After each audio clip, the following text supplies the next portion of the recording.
slippers? Mama, I need my cup for Karoma. You need what? My coffee, cup and hot water. Hot water. See leg. Where's your slippers? I can't say what drama. Where did you cook, Mama?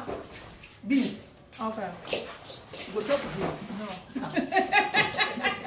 My Pikin go chop. Oh, that. Oh, whatever thing you want to get you. Abio. Say, now that tailor do this for you. Ah, no, that's not for me. No, I buy myself. Yeah, Maria. Mama is my assistant. Fashion assistant. Who is your fashion assistant? Mama, you be my fashion assistant. Ẹ̀yin la mú gbálẹ́gbẹ̀ẹ́ nípa ọ̀rọ̀ ètò aṣọ ríran fún. There was a dress that there was too much showing here. Mama said is no.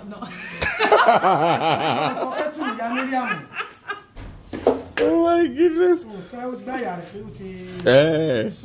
It's Becky. No.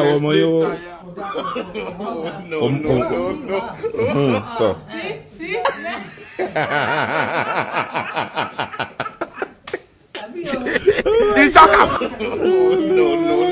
No.